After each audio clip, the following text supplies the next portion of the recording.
Hello, welcome back to Parenting 101. Berhubung udah mau bagi rapot, aku akan ngasih sesuatu ke kalian para parent untuk lebih di concern, things. Karena sejatinya kalau di Indonesia, orang yang pintar itu dinilai dari matematika mereka. And it was really shamed. Karena gini loh, pada awalnya aja ya, aku sama adekku itu udah diperlakukan berbeda di masyarakat. Hanya gara-gara, aku suka matematika dan adekku nggak suka matematika. Mereka anggap aku orang pintar, sementara mereka anggap adekku orang yang biasa aja deh. Don't get me wrong, he is really brilliant gitu ya.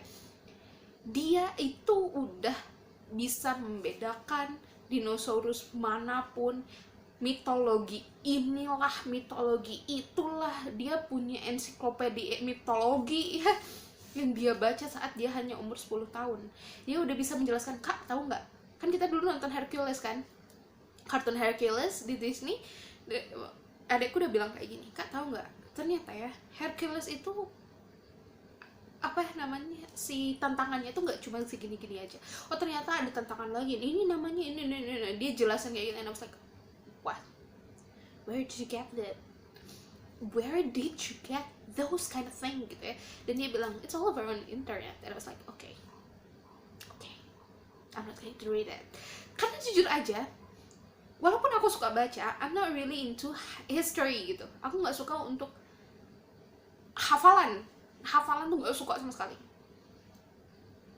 Kalian bisa buktikan bahwa jadi di teknik kimia itu ada satu hafalan namanya kimia analis. Don't get me wrong, my score in that thing just make me feel shame. I don't really shame off, really.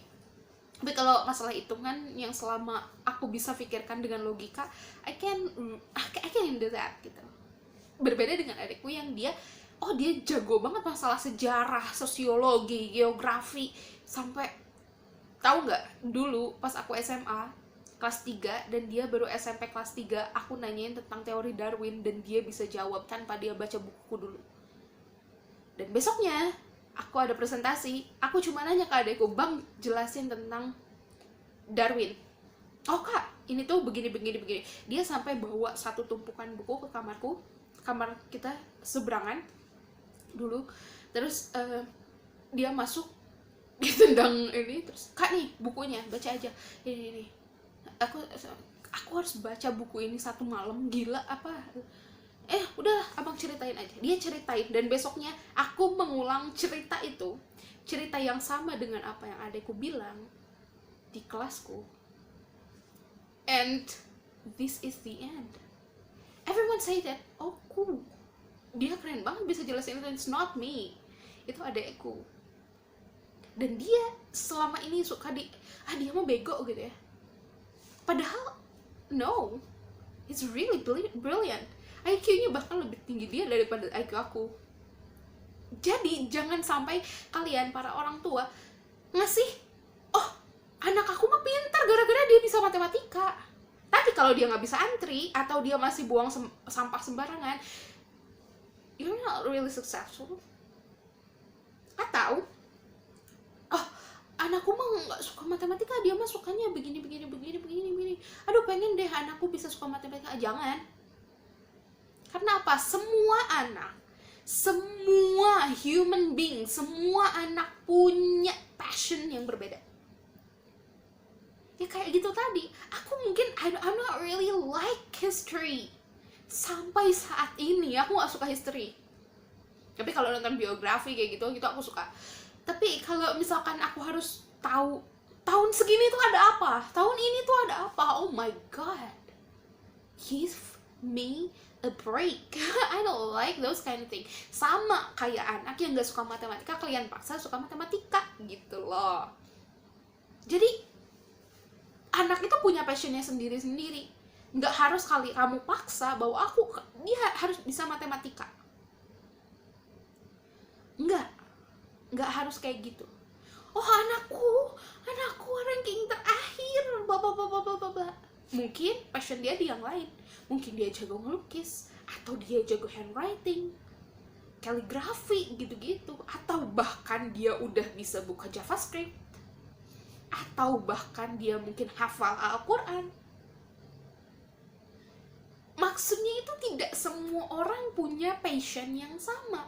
Mungkin iya, ada orang kayak aku yang suka matematika, and we enjoy every second to make this right, gitu ya. Kita punya, oh ini problemnya, kita bisa cuma diem di satu tempat kayak gitu, kita coba ngerjain untuk berapa jam lamanya, dan kita nggak bosan sama sekali. It thrilled us gitu.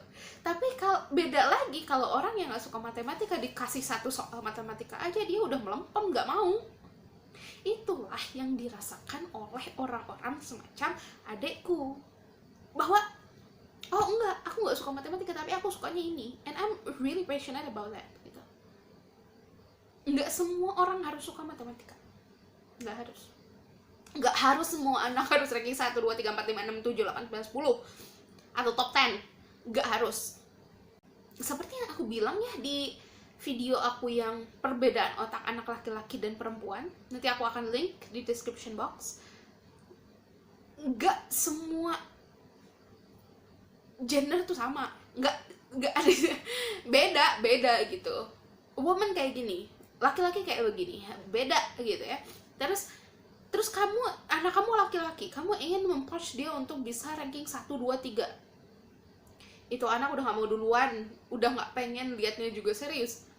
Karena apa? Karena kita paksa. Tapi kalau misalkan kita yang gak paksa, kita do things that kita ngerti dia pengennya apa, gitu deh. Gampangnya. Kita ngerti bahwa, oh aku sukanya begini, oke. Kita support, karena sejatinya jadi parent adalah kalian bisa mensupport anak kalian. Bukan caci maki gara-gara mereka jadi ranking 11. Bukan caci maki juga, atau kalian nangis di depan gurunya bahwa oh, anak aku tuh nggak mau ngerjain tugas, anak aku tuh begini. Aku tanya dulu sama parentnya. Aku akan tanya jujur, kalau aku jadi guru itu aku akan tanya sama parentnya, terus apa yang kamu lakukan? Kan gini ya, anak itu harus dalam kawasan ibu atau ayahnya. Dia harus dilihat, oh beginilah pertumbuhannya, oh beginilah cara dia bercakap-cakap sama orang lain, oh beginilah cara dia bersosialisasi, oh beginilah hobi dia, oh beginilah habit dia di rumah seperti apa. Tapi kalau misalkan anaknya nggak ngerjain tugas terus dia nangis, saya kan nggak tahu, berarti itu salah ke ibu atau ayahnya atau ke parentnya. Karena kita nggak bisa nyalahin anak. Apa-apa juga nyalahinnya ya orang tuanya dulu. Karena apa? Anak terbentuk tergantung orang tuanya. Gitu. Itulah kenapa aku buat section Parenting 101. Next year, I will see you in the next video. Bye bye.